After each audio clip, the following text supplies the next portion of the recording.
Today, I want to talk to you a little bit about a subject that it's been brewing in my heart. We were sitting on 4th of July. It's funny because I had two messages in my heart kind of ready to go. And coming back from being away for a little bit.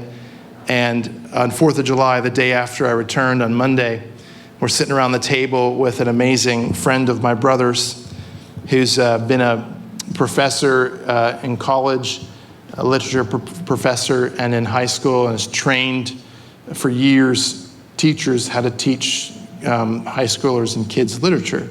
And she's amazing. She's been around the world. She's very cultured and very educated and really knows literature and theater, and she reads avidly, and she's a wonderful lady and someone who doesn't necessarily proclaim having a specific faith.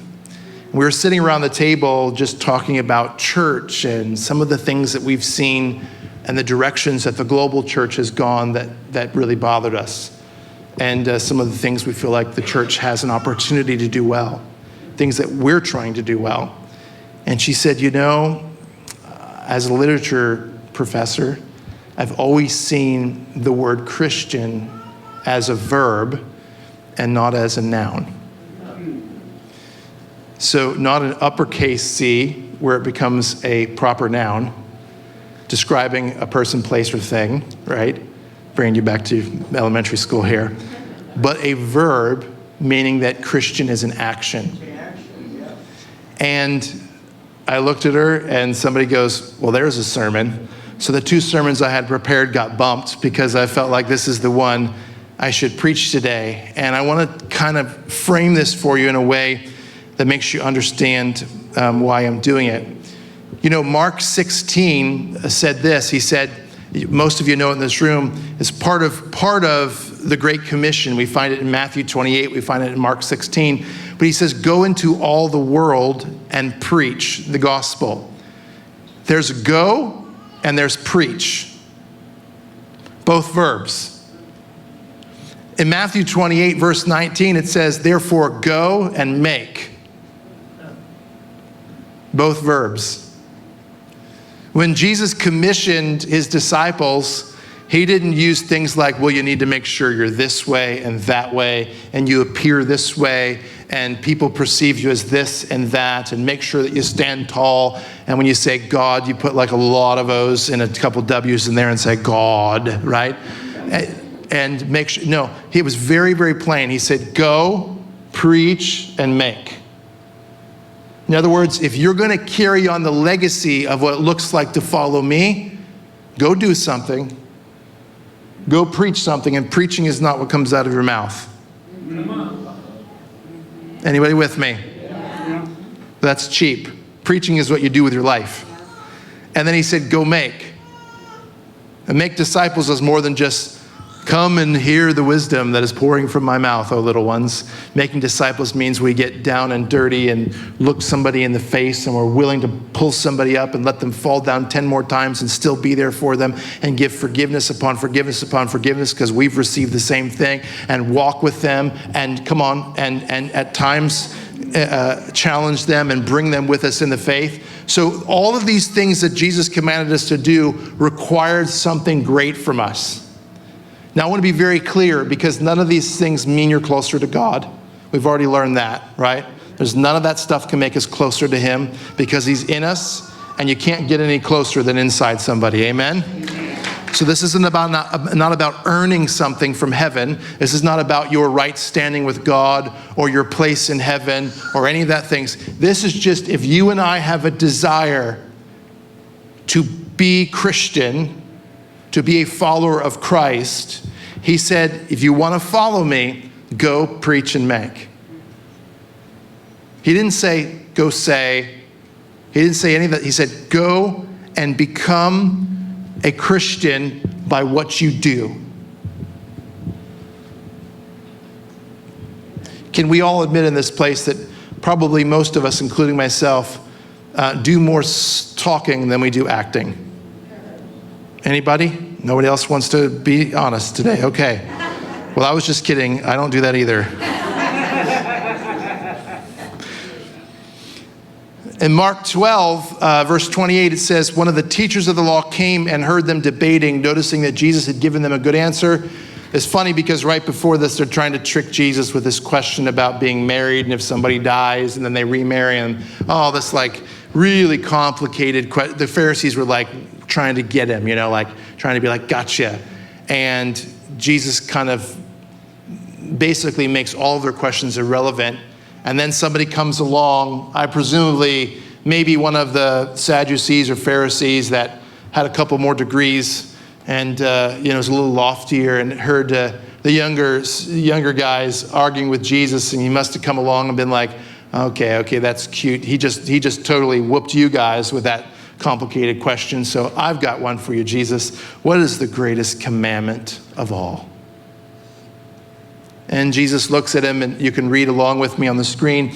But Jesus says to him, of all the commandments, the most important one is this. The Lord our God, the Lord is one. Love the Lord your God with all your heart, with all your soul, with all your mind, and with all your strength.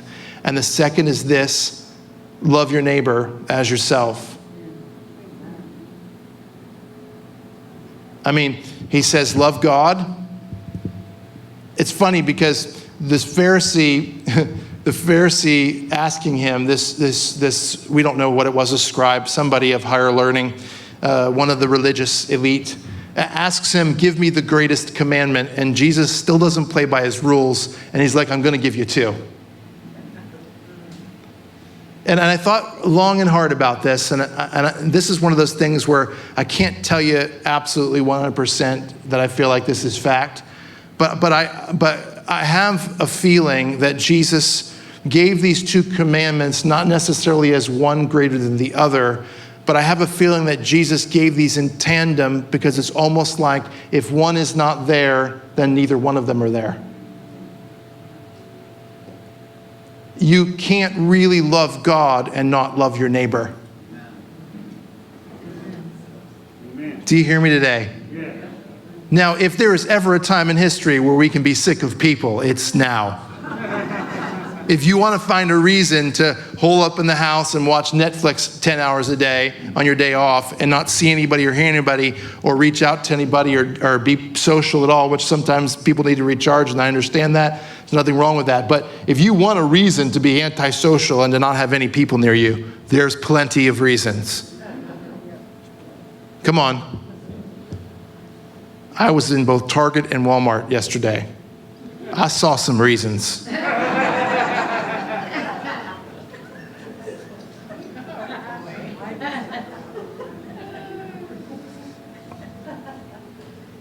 They told me Walmart's the new Target. It isn't. They say, oh, you gotta go to Walmart, they're up in their game. Well, they might be up in their game, but the people attending the Walmart ceremony over there are not upping their clothing game, all right? Do you hear me today?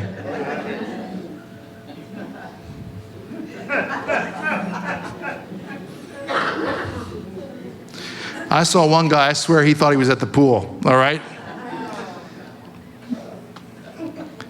But he says this, he says, well, you're asking for the one commandment, but I'm going to give you two. And he says you need to love God with everything that you have and love people the same way you would love yourself. Look after people the same way you would look after yourself. And in Matthew 25, 23, it's giving us a parable, but many times we use this to describe potentially maybe what God would say to us when we get one day beyond earth here. And as he welcomes us in, a lot of times we say that he might say, well done, my good and faithful servant. When I hear this, I can't get over the done part. He's not going to say, well said. He's not going to say, can I go there for a minute? Well voted.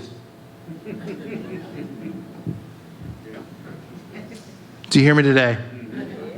He's not going to say, maybe, well spoken. Maybe not even well lived. I don't participate in those types of things because I'm guarding my heart. Cool.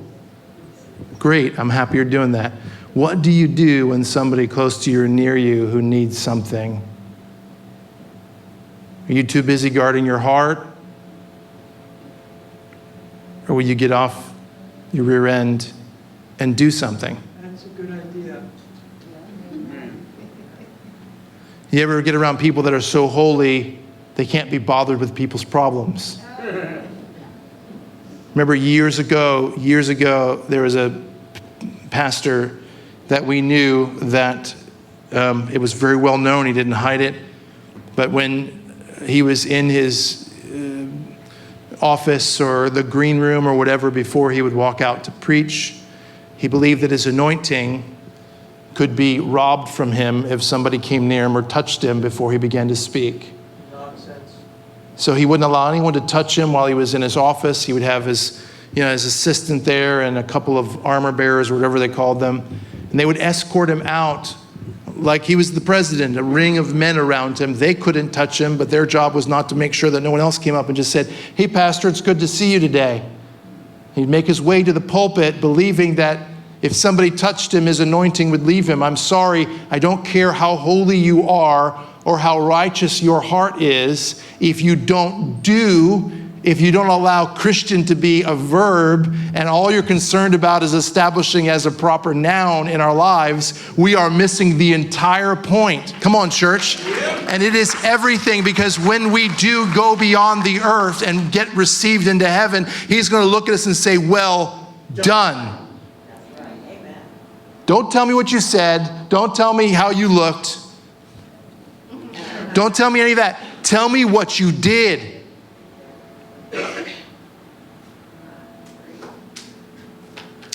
I was going to airdrop this to the guys, but sometimes if we play video content that's online, even though I don't think this is copyright, they pull it down. So I'm just going to play the audio in my phone.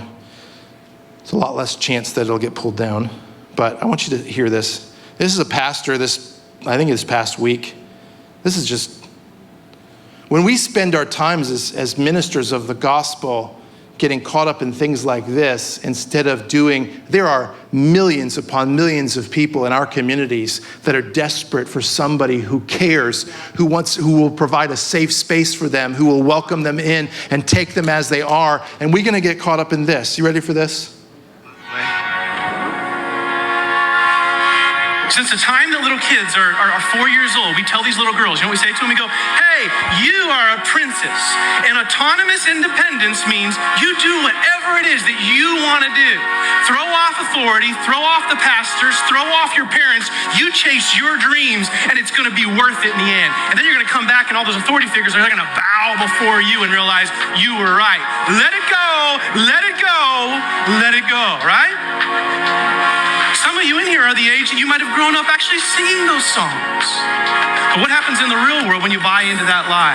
You end up with disease, you end up with divorce, and you end up with an early death.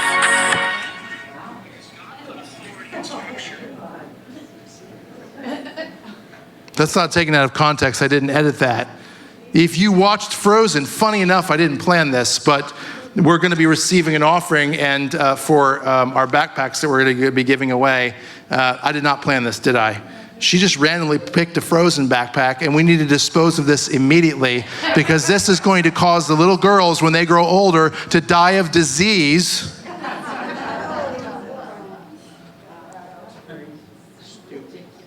Now, I'm not going to spend a lot of time on this because you can see it for what it is, but that's not a fringe idea. That's not fringe. There's a lot of people out there that are getting involved, spending their time trying to establish what it means or what it looks like to be a C Christian. So we're so obsessed with the way people see us that we'll even attack the Disney princesses. And I love the fact that he throws in there, they're going to throw off authority, they're going to throw off pastors. And that's what it comes down to.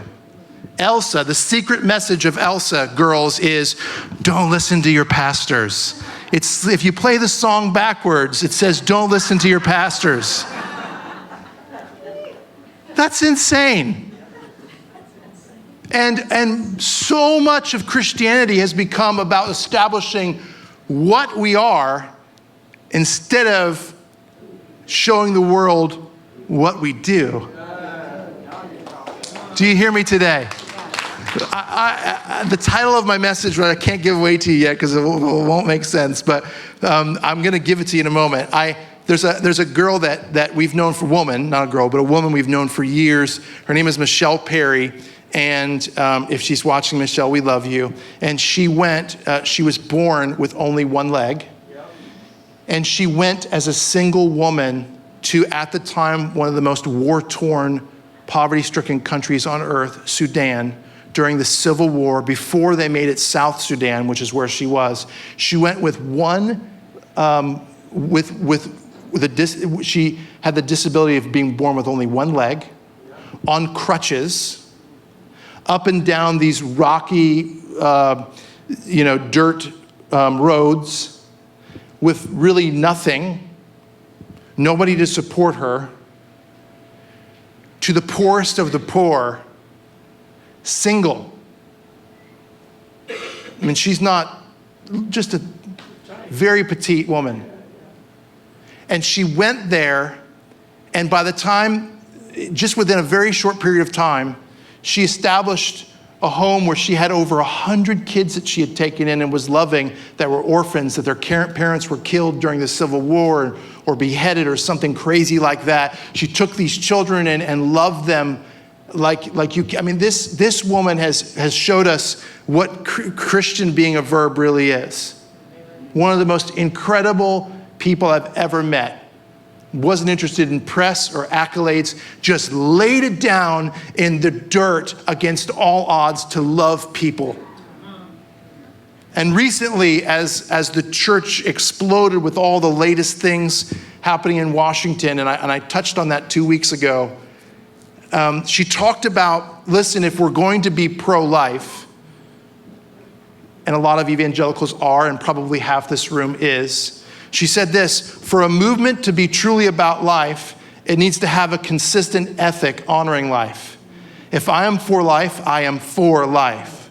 But not just the life of the preborn. I'm pro the life of the woman. I'm pro the life of the woman with an ectopic pregnancy that will kill her without intervention. I'm pro the life of the born child, for the life of the incest survivor, for the life of the rape survivor, for the life and safety of born children in schools and of the teachers who serve them.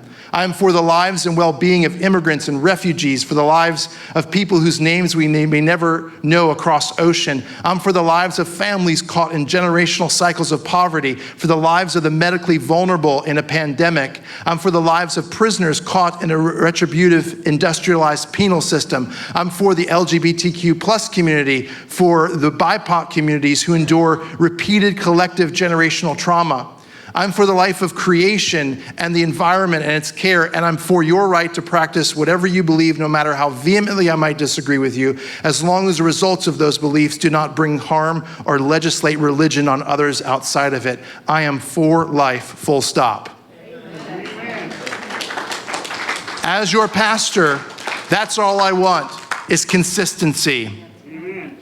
It's really easy to cast a vote. It's really easy to put out a tweet or a Facebook post. It's really easy to do those things. It requires no skin in the game, and usually we're doing it amongst a group of friends that are an echo chamber. I've been there and done that, where they all just tell me how great I am, and it's so wonderful. And, oh, but such so good. Oh, what a great quote, right? And just everybody, we don't actually put any skin in the game. It doesn't cost us anything, but I'm telling you, at the end of my life, when I see face to face with my Creator and look him in the face, I want him to look at me and say, well done. You did it. You didn't just say it. You didn't just try to portray it. You didn't just give off the air of. You did it. And church, that's what we're called to do it.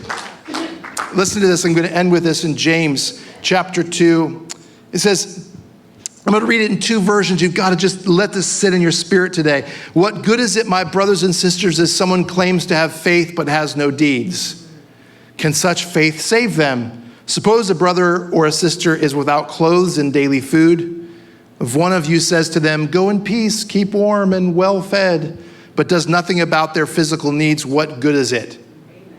In the same way, faith by itself is not accompanied by action is dead. But someone will say, you have faith, I have deeds. Show me your faith without deeds, and I will show you my faith by my deeds. Mm-hmm.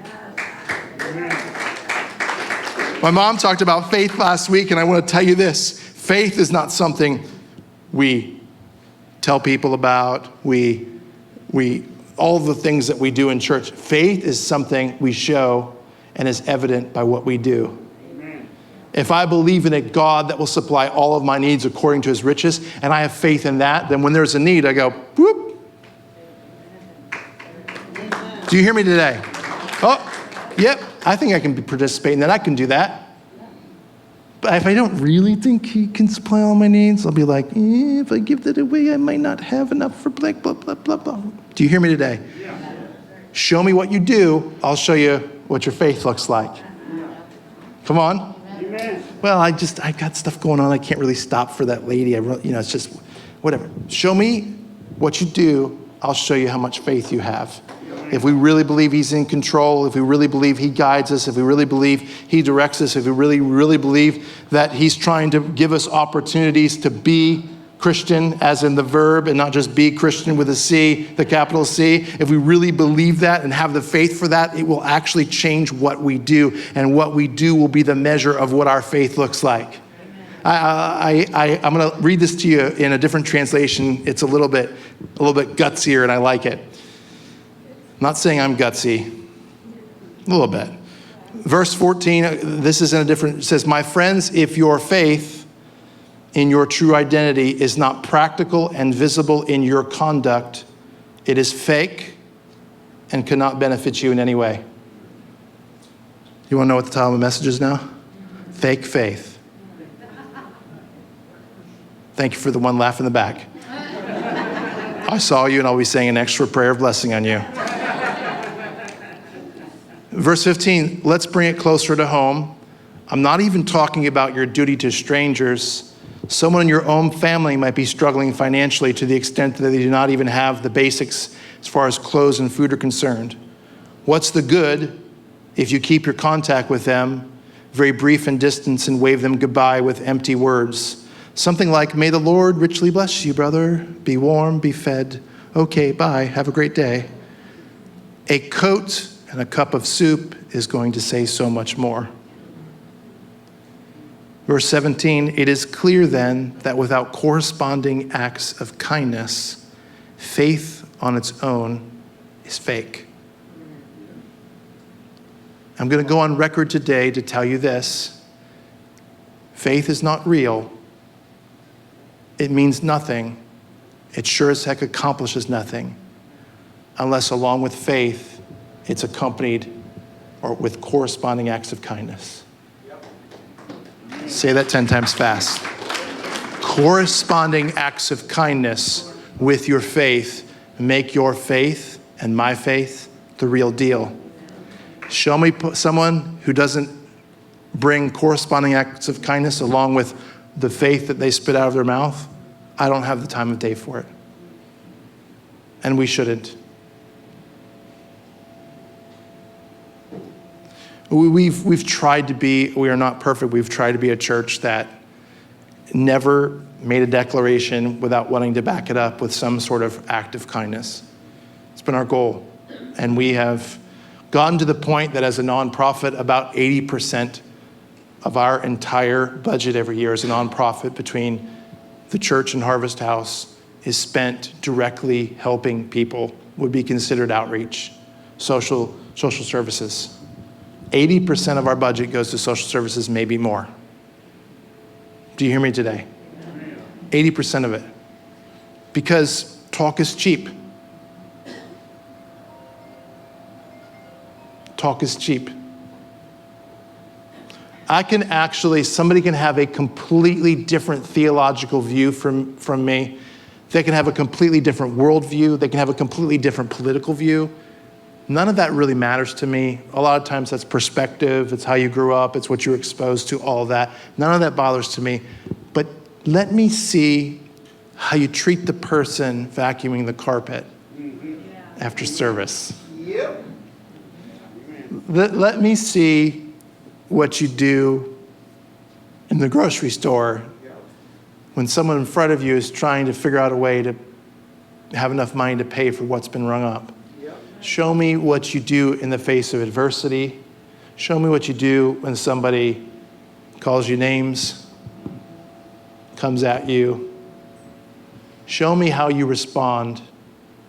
And I don't care how different we are with politics, worldview, theological stuff, whatever. I don't care where you come from. To me, what we do will show me what I'm dealing with in front of me. I'll be friends with you all day long, and we can argue and debate till the cows come home. But if you're the type of person that will lay down your life for another, you're my buddy. That's my kind of people. Those are the types of people that will end up changing the world, and I believe that this church is full of them. And I believe that the future is bright for what God's going to call us to do. Verse 18, last verse, faith is not in competition with works. The one cannot operate without the other. Faith remains invisible without action. Indeed, the only way, I'm going to say this again, the only way to communicate faith is to get your children to stop watching Disney princess movies. Indeed, the only way to communicate faith is in doing the things prompted and inspired by faith. If faith doesn't prompt you and inspire me to do something, I ask the question, is it really faith? Faith. Yep. He said it, don't get mad at me. It's probably not real. It's counterfeit faith. Faith will inspire and compel you to act. You're going to be costly to do it. Which is a great time to take up an offering for the kids that we're going to be putting backpacks around the back.